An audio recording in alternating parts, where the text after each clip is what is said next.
Thank you so much. I'm dressed not as I'm used to dressed as a minister. I'm informal.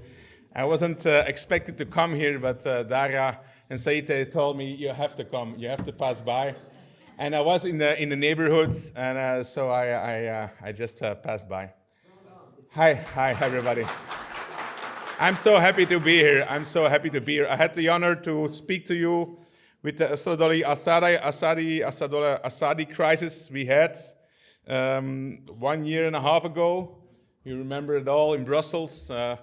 For weeks you protested to not leave Assadoli to go back to Tehran.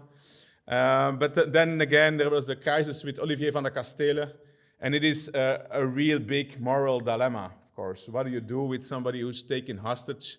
An innocent man, a Belgian citizen, a social worker, and then you have an Iranian Ayatollah terrorist. And it is a real big moral dilemma. I wrote a piece on my website on it. It's really one big struggle. We decided to do the exchange. I was really angry. But then again, I was not in government at that moment. I was in the opposition. And as you know, in the opposition, it is always easy to give criticism and to say, oh, they're doing it wrong, and they're losers, and they're bad guys. But when you're in government, it's always more difficult to take the decisions and to try to govern your country and your people. Now I'm in the government. Now we have finally a good government. We have a Belgian government with Bart de Wever as a prime minister. And I'm indulged to have the position of defense minister and minister of foreign trade since a couple of months. And I will try to have more defense, better defense, stronger defense in Belgium, because we need stronger defense in Europe. United States is doing the pivot towards Indo-Pacific, and Europe is on their own. We're not totally on their own, but we need to do more. We need to step up. And when you see the neighborhood of Europe, it's not easy. When you see the problems in the Middle East, the war that Israel is fighting on several domains, and then you see a situation also with Russia and Ukraine, we're in a really difficult position for the moment. Why I'm here? I'm here because I want to say I support you. We keep on supporting you. You are the diaspora. You're seeking and searching for freedom, for a free country, and you deserve a free Iran. The old Persia is one of the oldest civilizations and the biggest and greatest civilizations we ever had, the cradle of civilization in the Middle East, in the world, and we have a lot of to thank you for. So we will keep on supporting you as diaspora. You had to go and take refuge from your country. It's not easy. I was Minister for Migration for a long time. I spoke to thousands of refugees, and I know how difficult it is when you miss your country. And we're in a new position now. The Ayatollahs are really weak. They're having a lot of struggling with the attacks from Israel. And I think that Israel is really showing strength in a really difficult period. And of course, the situation in Gaza is something that's really polarized in our society. And I understand that it is really difficult how to have a solution when you live there, when we have a lot of Palestinian refugees, also people from Gaza. It is really, really difficult situation. We have some of them in our party.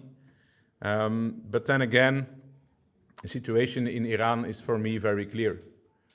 The Ayatollah regime has to stand down, and there has to be a free and democratic Iran, where people can be free,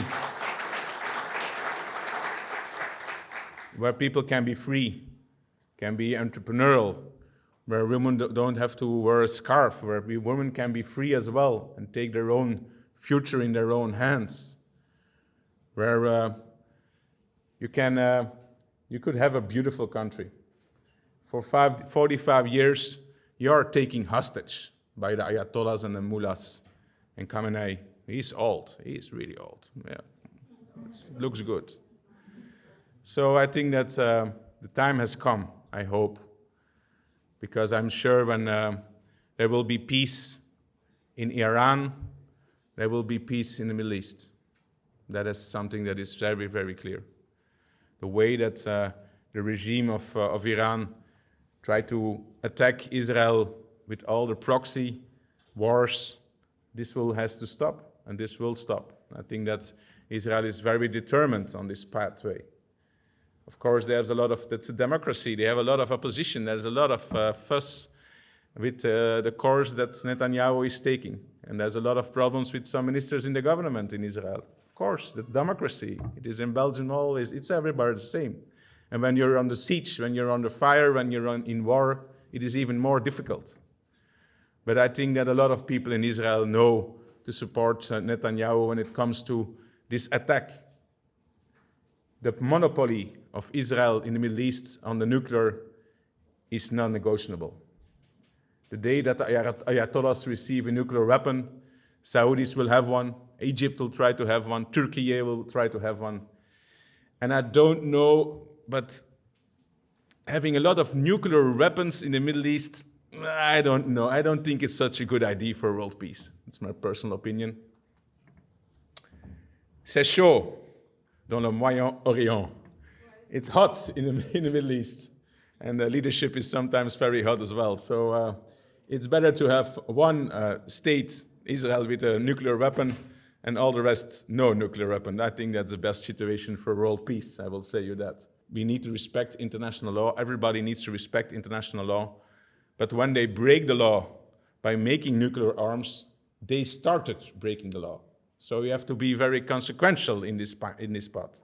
When Iran is not breaking the law, would not be breaking the law with breaking every nuclear treaty, then there would not have to be any F-35 operation of the IDF. It's just as simple as that. Sorry. So full support. You're a lot of people. And I know that Said and Daria and a lot of the friends are working really hard. Maybe in the near future there will be freedom. We need more push. We need, of course, the Iranian people to stand up against their leadership. That's not easy because your leadership kills everybody who is protesting. And of course, the women and the mamas and the papas, of course, they don't want their children to be killed when they protest on the streets. The way that the Ayatollahs are handling protestation by being so bloody, extremely, extremely bloody, to take every protest down, that's unseen. So I understand that it's difficult to protest in your country, in Iran. I understand, I fully understand. When my child, I have a daughter of 15, she's becoming 16 and she's a rebel. When she would be ready to go to protest, and I know that they kill pretty much everybody, I will also prohibit her to go to the streets to protest. It is normal. I'm a parent and I want the best for my children and I don't want them to get shot by the police, of course. So we'll see what's happening. But you can count on me, on my support, the fullest, 100%, always, all the time. And I hope you have a lot of, and I hope you will have a lot of, and I hope you will have a lot of success. Your leadership is weak for the moment, the weakest period in 45 years. So maybe this is the time to have a big change and then rebuild your country. Rebuild your beautiful, amazing country. Thank you so much.